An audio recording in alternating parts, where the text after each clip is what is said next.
परिवहन विभागानं महाराष्ट्रात PUC चाचणीचे दर वाढवले आहेत, तर भारत चीन सीमा वादाच्या पार्श्वभूमीवर डोवाल यांचा बेजिंग दौरा का महत्त्वाचा आहे? बॉन्डवर निश्चित परताव्याची हमी देणाऱ्या जाहिरातींवर कारवाई केली जाणार आहे, तर आश्रमशाळा आणि वसतिगृहांसाठी राज्यस्तरीय तपासणी समिती स्थापन करण्यात येणार आहे. पालिकेच्या लेखापाल विभागातील जुन्या कर्मचाऱ्यांचा वनवास संपणार आहे, तर BCCIला टायटल स्पॉन्सर सापडत नाहीये. यशच्या कार्यक्रमात मोठी दुर्घटना घडली आहे. या बातम्या आपण आजच्या पॉडकास्टमध्ये ऐकणार आहोत. नमस्कार, मी गौरी कुबेर. आज 24 ऑगस्ट वार सोमवार. तुम्ही ऐकत आहात देशातील नंबर 1 मराठी न्यूज वेबसाईट isakal.comचं पॉडकास्ट. पॉडकास्टची पहिली बातमी PUC प्रमाणपत्राची. महाराष्ट्रातील वाहन मालकांना आता प्रदूषण नियंत्रण प्रमाणपत्र मिळवण्यासाठी अधिक शुल्क भरावं लागणार आहे. परिवहन विभागानं वाहनाचा प्रकार आणि इंधनाच्या आधारावर PUC चाचणी शुल्कात सुधारणा करून नवे दर निश्चित केलेत. सुधारित दरांनुसार दुचाकी वाहनांसाठी PUC चाचणीचं शुल्क पूर्वीच्या 50 रुपयांवरून आता 60 रुपये झालेलं आहे. म्हणजेच दुचाकी वाहनांच्या शुल्कात 10 रुपयाची वाढ आहे. तर पेट्रोलवर चालणाऱ्या 3 चाकी वाहनांच्या PUC चाचणीचं शुल्क 100 वरनं 120 रुपयांपर्यंत वाढलेलं आहे.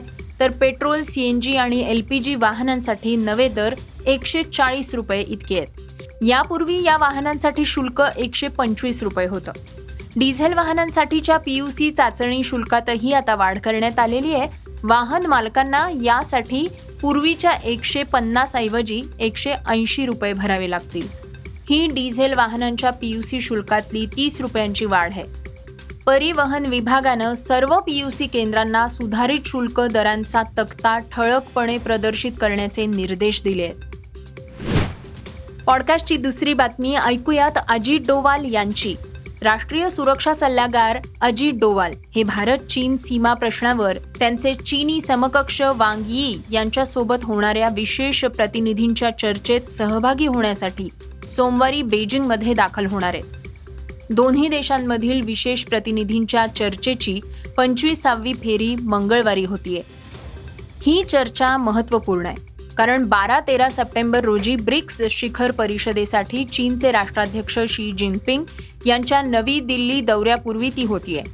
शी जिनपिंग यांच्या दौऱ्याला अद्यापही अधिकृत दुजोरा मिळालेला नसला तरीही ते उपस्थित राहतील अशी दोन्ही बाजूंच्या अधिकाऱ्यांना आशा आहे.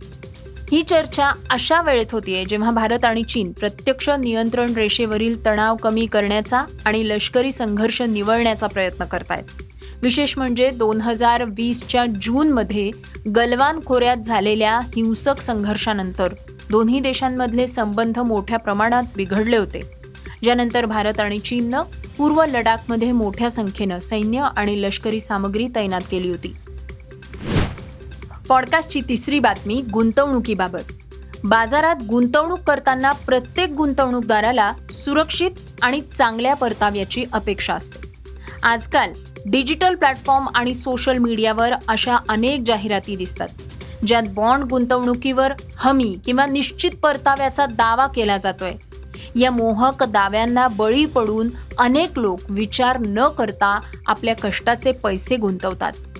आता बाजार नियामक सेबी गुंतवणूकदारांना अशा दिशाभूल करणाऱ्या जाहिरातींपासून वाचवण्यासाठी कठोर कारवाई करण्याच्या तयारीत आहे. ऑनलाईन बॉन्ड प्लॅटफॉर्म पुरवठादारांच्या जाहिरातींसाठी एक नवीन सल्लापत्र जारी करण्यात आलेलं आहे. सामान्य गुंतवणूकदारांना योग्य ती खबरदारी न घेता गुंतवणूक करण्यास प्रवृत्त करणाऱ्या जाहिरातींवर अंकुश ठोकणं हा याचा उद्देश आहे. सेबीनं या प्रस्तावांवर सर्व संबंधित घटकांकडनं 11 सप्टेंबरपर्यंत आपली मतं मागवली आहेत.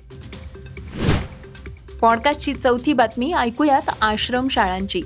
आश्रमशाळा, निवासी शाळा आणि वसतिगृहांमधील मुलांची सुरक्षितता सुनिश्चित करण्यासाठी प्रभावी देखरेख प्रणालीवर भर देण्यात आलेला आहे.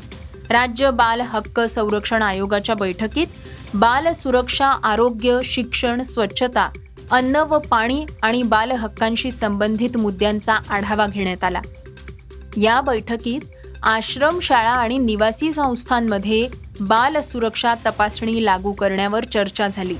पिण्याचं पाणी, अन्नाची गुणवत्ता आरोग्य सुविधा, स्वच्छता, CCTV प्रणाली आणि कर्मचाऱ्यांची पोलीस पडताळणी यांची तपासणी करण्याच्या सूचना देण्यात आल्या आहेत. पॉडकास्टची 5वी बातमी लेखा अधिकारी संवर्गातल्या कर्मचाऱ्यांची. अनेक वर्षांपासून पदोन्नतीच्या प्रतीक्षेत असलेल्या कनिष्ठ लेखा परीक्षा आणि लेखा सहाय्यक आणि लेखा अधिकारी संवर्गातील कर्मचाऱ्यांना अखेर उपप्रमुख लेखापाल पदावर बढती मिळण्याचा मार्ग सुकर झालाय. उपप्रमुख लेखापाल पदासाठीची जाचक शैक्षणिक अट शिथिल करून सामान्य वाणिज्य पदवीधारकांनाही संधी देण्याचा निर्णय घेण्यात आलेला आहे. या प्रस्तावाला स्थायी समितीनं मंजुरी दिल्यामुळे पदोन्नतीचा मार्ग मोकळा झालाय. पॉडकास्टची 6वी बातमी ऐकूयात क्रीडा क्षेत्रातनं. BCCIला भारतीय क्रिकेट संघाच्या देशांतर्गत सामन्यांसाठी अद्याप टायटल स्पॉन्सर सापडलेला नाहीये. मात्र यामागचं कारण त्याहूनही अधिक आश्चर्यकारक आहे. BCCIला टीम इंडियाच्या भारतातल्या सामन्यांसाठी शीर्षक प्रायोजक सापडलेला नाही, कारण जास्त किमतींमुळे हे हक्क खरेदी करण्यास कोणीही इच्छुकच नाहीये. बोली लावण्यासाठी 13 ऑगस्ट ही अंतिम मुदत असूनही BCCIला एकतर या हक्कांसाठी कोणीही बोली लावणारं सापडलं नाहीये किंवा अपेक्षेप्रमाणे बोली प्राप्त झालेल्या नाहीयेत. पॉडकास्टची शेवटची बातमी यशच्या आगामी टॉक्सिकची. यशच्या आगामी toxic a fairy tale for grown-ups या चित्रपटाची चाहत्यांमध्ये मोठी उत्सुकता आहे. चित्रपटाच्या प्रदर्शनापूर्वीच हैदराबादमध्ये आयोजित करण्यात आलेल्या या कार्यक्रमाला मोठी गर्दी झाली होती. मात्र याच कार्यक्रमादरम्यान अचानक घडलेल्या एका घटनेमुळे काही गोंधळाचं वातावरण निर्माण झालं. नुकतेच मल्लारेड्डी समूहाच्या संस्थेत टॉक्सिकच्या प्रदर्शनापूर्वीचा कार्यक्रम आयोजित करण्यात आला होता. यशसह चित्रपटातील कलाकार यावेळी उपस्थित होते. यश मंचावर बोलत होता आणि त्याच वेळी काही चाहते उंचावर लावलेल्या ध्वनिक्षेपकांच्या स्टँडवर चढले. काही जण त्यावर धाडसी कसरती करत असल्याचंही पोलिसांनी सांगितलं. अचानक स्टँडचा तोल गेल्यामुळे तो कोसळला आणि त्यावर असलेले काही चाहते खाली पडले. यात काही जण जखमी झाले आहेत. त्यांना तातडीनं जवळच्या रुग्णालयात उपचारांसाठी दाखल करण्यात आले. हे होतं eSakal.comचं पॉडकास्ट, अर्थात सकाळचं पॉडकास्ट. हे पॉडकास्ट तुम्हाला कसं वाटलं आम्हाला नक्की कळवा. याला रेटिंग द्या आणि इतरांना सुद्धा रेकमेंड करा. तर आपण आता उद्या पुन्हा भेटूयात. धन्यवाद.